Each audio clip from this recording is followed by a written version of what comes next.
आज हम बात करने वाले हैं कि व्यक्ति का मौत के जस्ट पहले और मौत के तुरंत बाद क्या अनुभव होता है। जो आत्मा है व्यक्ति की, उसे क्या फील होता है जब व्यक्ति की जस्ट मृत्यु हुई होती है।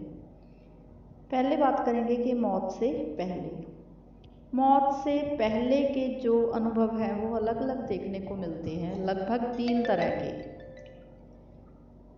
जो हम बताने जा रहे हैं, ये जो एक्सपीरियंस है वो हमारे खुद के हैं, खुद किया है हमने जो अनुभव अपनी पास्ट लाइफ्स का, या फिर लोगों पर पास्ट लाइफ रिग्रेशन किए हैं, उनकी जो पिछली ज़िंदगियां थी वहाँ पर जाकर उन्होंने जो अपनी मौत देखी वो है। इनका किसी भी धार्मिक ग्रंथ से या धर्म से कोई वास्ता नहीं है।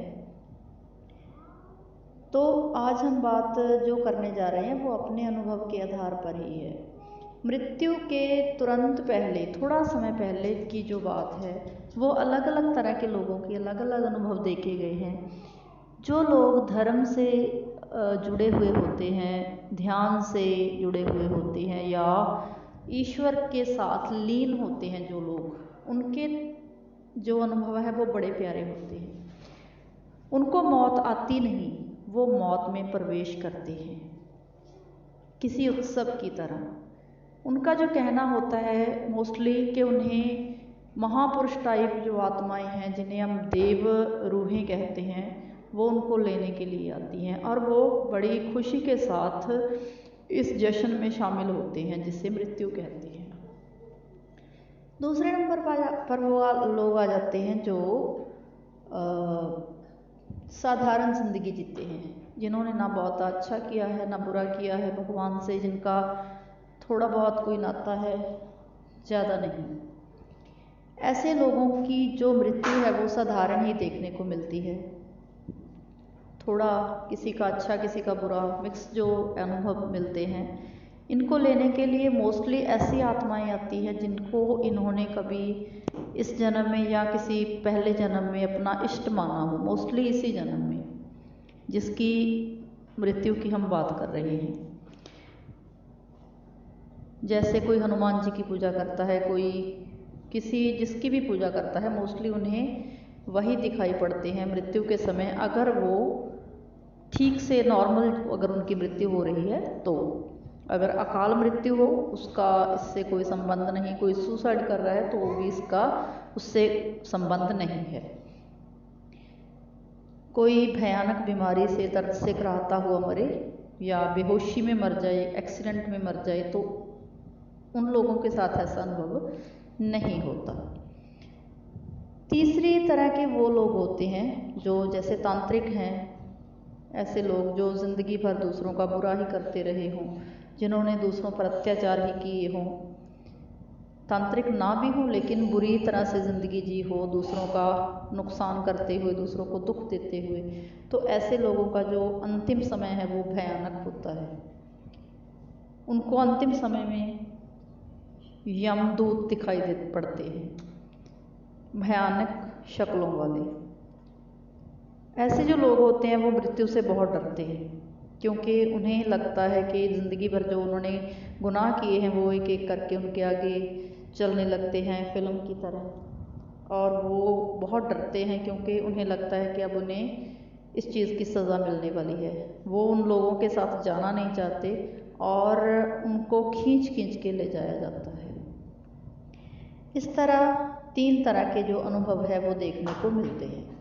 मृत्यु के बाद की अगर हम बात करें तो एक घटना तो लगभग सभी के साथ घटती है कि मृत्यु के बाद काफ़ी टाइम के लिए जो आत्मा है वो शरीर के आसपास ही रहती है। वो शरीर को देख पाती है, अपने प्रियजनों को रोते विलखते हुए देखती है जो आत्मा है। यहाँ पर अलग अलग आत्माओं का जो रिस्पॉन्स है वो अलग अलग होता है। जो लोग ध्यान में डूबे हुए लोग होते हैं वो इस सब को समझ लेते हैं और छोड़ देते हैं, और अपने जो स्पिरिट गाइड हैं जो इन्हें लेने के लिए आए होते हैं उनके साथ वो चले जाते हैं। उन पर इस विरलाप का कोई ज़्यादा असर नहीं पड़ता। जो साधारण लोग हैं वो अपने प्रियजनों को रोते हुए देखते हैं, विलखते हुए देखते हैं, और वो अपनी बॉडी को पड़े हुए देखते हैं पास ही, तो वो जाना नहीं चाहते उन्हें छोड़ के। मोस्टली उन लोगों का इस संसार में रह जाने का, या जिन्हें हम भूत प्रेत कहते हैं या भटकती हुई आत्माएं कहते हैं, ज़्यादातर उन लोगों में से होते हैं वो, क्योंकि वो अपने शरीर के साथ ही रहना चाहते हैं, शरीर के अंदर प्रवेश करना चाहते हैं, या वो अपने प्रियजनों को छोड़ के नहीं जाना चाहते। तो ऐसे लोगों का मौत के बाद का जो अनुभव है वो ये होता है, काफ़ी टाइम तक तो उन्हें पता ही नहीं चलता कि वो मर चुके हैं। वो शरीर को हिलाने की कोशिश करते हैं या दूसरों को बुलाकर उन्हें बताने की कोशिश करते हैं कि मैं यही हूँ, कहीं नहीं गया, लेकिन ऐसा नहीं हो पाता। ऐसे लोगों का बाद में अलग अलग तरह से डिपेंड करता है, काफ़ी विस्तार में की जाने वाली बात है ये, थोड़े शब्दों में इसे समेटा नहीं जा सकता कि बाद में उनकी आत्माओं के साथ क्या होता है। तो कुछ लोग तो उनमें से फिर भी चले जाते हैं संसार को छोड़कर किसी नए जन्म के लिए, लेकिन कुछ लोग ऐसे होते हैं जो यहीं पर भटकते रह जाते हैं। तीसरी तरह के जो लोग होते हैं उनके लिए तो देवलोक में कोई प्रवेश की बात ही नहीं होती, वो भी अपने शरीर को छोड़ के नहीं जाना चाहते, और वो ऐसी बुरी आत्माओं के रूप में इस संसार में रह जाते हैं जो बाद में मरने के बाद भी लोगों को तंग करते हैं। ये वो लोग होते हैं जो बहुत बुरी आत्माएं होती हैं, बुरे लोगों में जिन की कैटेगरी में जिनको शामिल किया जा सकता है। जो आत्मा होती है वो मृत्यु के बाद माना जाता है कि 40 दिनों के बाद तक वो इस संसार में ही रहती है। इन दिनों में अलग अलग तरह के लोगों को वो ऐसे दिखाई पड़ते हैं जैसे वो सच में जिंदा हों। जैसे हम कभी किसी न किसी के साथ एक्सपीरियंस ऐसा हुआ होगा कि जैसे किसी व्यक्ति को देखा और बाद में पता चला कि वो तो मर चुका है। मेरे साथ भी एक ऐसा एक्सपीरियंस हुआ था, किसी को सैर करते वक्त देखा, बुलाने की कोशिश भी की, वो बोले नहीं, सीधे ही निकल गए। वो किसी दूर मतलब कोई पहचान वाले लोग व्यक्ति थे। कुछ दिनों के बाद बात हुई उनके घर वालों से, तो पता चला कि उनकी तो काफ़ी दिन पहले मृत्यु हो चुकी थी। हैरानी की बात ये है कि उन्होंने जैसा चश्मा पहना हुआ था, जैसे कपड़े पहने हुए थे मृत्यु वाले दिन, वैसे ही उस दिन भी पहने हुए दिखाई दिए। तो इस तरह कहा जाता है, अनुभव कहते हैं कि लगभग 40 दिनों तक, जब तक व्यक्ति के जीवन के साथ जुड़ी हुई सभी रस्में पूरी नहीं हो जाती, तब तक वो आत्मा है जो इसी संसार में रहती है।